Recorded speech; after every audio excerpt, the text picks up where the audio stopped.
রান্না হয়েছে টুকিমা, খেতে আয়। তোকে খাইয়ে আমি আবার জমিতে যাব। আজ জমিতে অনেক কাজ আছে। কি ব্যাপার টুকি, কোথায় তুই? তো আমি উঠোনে খেলছিলাম, দাও খেতে দাও।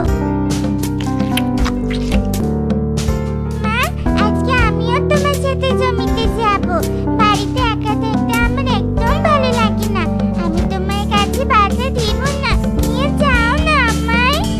ঠিক আছে, নিয়ে যাব। আজকে বেগুন খেতে আগাছা পরিষ্কার করতে হবে। টুনি টুকি তাদের বেগুন খেতে আসে। টুনি টুকিকে ক্ষেত থেকে কিছুটা দূরে একটা গাছের নিচে বসিয়ে রাখে আর বলতে থাকে, এখান থেকে কোথাও যাবি না, এখানে বসে থাকবি কেমন? টুনি টুকিকে রেখে বেগুন খেতে আসে আর বেগুন ক্ষেতের আগাছা পরিষ্কার করতে শুরু করে। এভাবে বেশ কিছুক্ষণ কেটে যায়। টুনি টুকি জমি থেকে তাদের বাড়িতে আসে। এরপর টুনি টুকি ঘুমিয়ে পড়ে। তুই ঘরে থাক মা, আমি বেগুন জমিটা দেখে আসি। বেগুন গাছগুলোর কোনো ক্ষতি হয়েছে কিনা।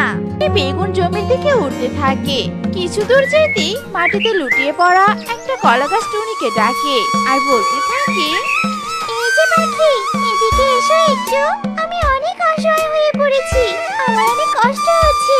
আমি কাল রাতের বাতাসে অনেক দূর থেকে উড়ে এসেছি। আমাকে তুলে কোথাও রোপণ করে দাও, দয়া করো পাখি।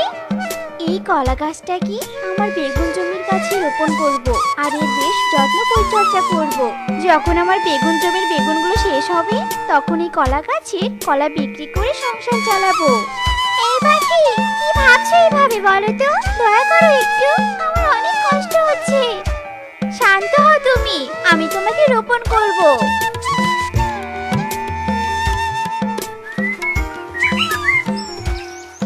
টুনি কলা গাছটাকে তার বেগুন জমিতে নিয়ে আসে আর বেগুন জমির এক কোণে রোপণ করে দেয়। এরপর থেকে টুনি তার বেগুন গাছের পাশাপাশি কলা গাছটার বেশ যত্ন পরিচর্যা করতে থাকে। টুনির যত্নে এদিকে যেমন বেগুন গাছে বেগুন ধরে, অন্যদিকে ঠিক তেমনই কলা গাছটাও বেশ সবুজ সতেজ হয়ে ওঠে আর তাতে কলাও ধরে। কলা গাছটা বেশ সবুজ সতেজ হওয়ার কারণে অনেক অহংকারী হয়ে ওঠে। একদিন কলা গাছ একা একা বলতে থাকে, আমি কি সুন্দর, সতেজ আর সবুজ। এখানে সকলের থেকে সবচেয়ে বেশি সুন্দর আমি। আমার রূপে চারদিক চিকচিক করছে আর আমার চারদিকে কি বিশ্রী কালো বেগুনে ভর্তি। ছি, আমার গা গুলিয়ে আসছে। কলা গাছের এমন অহংকারী কথা শুনে পাশ থেকে একটা বেগুন বলে ওঠে, কলা গাছ বন্ধু, এমন করে কথা বলতে নেই। তুমিও গাছ, আমরাও গাছ। সৃষ্টিকর্তা তোমাকে সবুজ বানিয়েছে আর আমাদের কালো। এসব নিয়ে এত অহংকার করতে নেই বন্ধু। এই বেয়াদব বেগুন গাছ, তোর সাহস তো কম নয়, আমাকে বন্ধু বলিস? আর কোন সাহসে আমার সাথে কথা বলিস শুনি? যত সব নোংরা কালো, তোদের সাথে আমার যায় না। তোরা কালো কালিছি। শোনো বন্ধু, বেশি অহংকার ভালো নয়। জানোই তো অহংকারের পরিণতি খুবই খারাপ হয়। তোমার পাশে আমরা কালো বেগুন আছি, এজন্য তোমাকে এত সুন্দর দেখাচ্ছে, বুঝেছো? তোর সাহস তো কম নয়, আমার সাথে উঁচু গলায় কথা বলিস? দাঁড়া, তোকে দেখাচ্ছি মজা। অহংকারী কলা গাছ এই বলে ওর একটা পাতা দিয়ে বেগুন গাছকে ধাক্কা মারে আর সাথে সাথে বেগুন গাছটা মাটিতে লুটিয়ে পড়ে। আহ, ওরে বাবা রে, মরে গেলাম রে। অহংকারী কলা গাছ, আজ তুই বড় জন্য অহংকারী বসে আমাকে কষ্ট দিলি। আমি তোকে অভিশাপ দিলাম, তোর এই অহংকার বেশি দিন টিকবে না। তোর মতো সামান্য কলা গাছের অভিশাপে আমার কিছুই হবে না। এভাবে দুদিন কেটে যায়। একদিন টুনি এসে দেওয়া বেগুন গাছটাকে তুলে দেয় আর বলতে থাকে, ঝড় নেই, বৃষ্টি নেই, এই বেগুন গাছটা হেলে পড়লো কি করে? যাই হোক, এই কলা গাছের অনেক পাতা হয়েছে, মনে হয় পাতার ভারে কলা গাছটার কষ্ট হচ্ছে। আমি বরং কলা গাছের পাতাগুলো কেটে দিই। যাই, বাড়ি থেকে দা নিয়ে আসি। টুনি বাড়ি থেকে দা নিয়ে আসে আর যে কলা গাছের পাতা কাটতে ধরে ঠিক তখনই অহংকারী কলা গাছ বলে, খবরদার, আমার শরীরে হাত দিবি না। তোর থেকে আমার শরীর অনেক পরিষ্কার। দেখেছিস কত চকচক করছি আমি? দূরে যা, আমার থেকে দূরে যা বলছি। কি বলছো কি এসব কলা গাছ? তোমার মাথা খারাপ হয়েছে নাকি? আমি তো তোমার ভালোর জন্য পাতাগুলো কাটতে চাচ্ছি। আমার ভালো নিয়ে তোকে ভাবতে হবে না।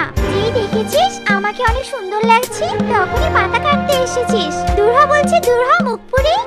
বুঝেছি, তোমার অহংকার হয়েছে। শোনো কলা গাছ, এত অহংকার আমি তোমার পতন দেখতে পাচ্ছি। আমি আর তোমার যত্ন নিব না। তোমার যত্ন না নিলেও চলবে, আমি এমনিতেই সুন্দরী। টুনি ওখান থেকে চলে আসে। একদিন একটা তান্ত্রিক ক্লান্ত হয়ে টুনির বেগুন খেতে সামনে আসে। বাবা, চারিদিকে যা গরম পড়েছে, আর সূর্যটাও যেন পাল্লা দিয়ে রোদ দিচ্ছে। শরীরটা রোদে পুড়ে যাচ্ছে। এদিকে তো কোনো বড় গাছও দেখছি না যে সেই গাছের নিচে বসে একটু বিশ্রাম নিব। ওই তো একটা কলা গাছ, যাই ওর নিচে বসেই একটু বিশ্রাম নেই। এখন বিশ্রাম না নিলে একদম মরেই যাব। তান্ত্রিক আর কিছু না ভেবে কলা গাছের নিচে গিয়ে বসে। কলা গাছ তান্ত্রিককে দেখে বলতে থাকে, এই দুষ্ট পাখি, তোর সাহস কি করে হলো আমার মতো সুন্দরী গাছের ছায়ায় বসা? চলে যা, চলে যা এখান থেকে। তোর গা থেকে দুর্গন্ধ আসছে। কি বলছিস কি কলা গাছ? আমি দুষ্ট পাখি নই, আমি হলাম তান্ত্রিক। আমাকে সম্মান দিয়ে কথা বল। তান্ত্রিক না তো ছাই, তোর মতো সামান্য তান্ত্রিককে আমার চেনা আছে। তোরা হলি লুচ্চা, সুন্দরী গাছ দেখলে কাছে আসিস। সর বলছি, সরে যা। তোর সাহস তো কম নয়, তুই আমার চরিত্র নিয়ে কথা বলিস? অহংকারী কলা গাছ, দাঁড়া, তোকে দেখাচ্ছি মজা। আমি সামান্য তান্ত্রিক নাকি অসামান্য। এই বলে তান্ত্রিক জাদু করে অহংকারী কলা গাছের গায়ে আগুন লাগিয়ে দেয়। তখনই ওখানে টুনি আসে। টুনিকে দেখে অহংকারী কলা গাছ কাঁদতে থাকে আর বলতে থাকে, বাঁচাও, আমাকে বাঁচাও, আমি মরে যাচ্ছি। টুনি, আমাকে বাঁচাও। বেগুন গাছ, আমার কষ্ট হচ্ছে, সাহায্য করো। আমি আর কখনো অহংকার করব না। নিভাও, আগুন নিভাও। তান্ত্রিক বাবা, আপনাকে অনেক ধন্যবাদ এই অহংকারী কলা গাছকে শাস্তি দেওয়ার জন্য।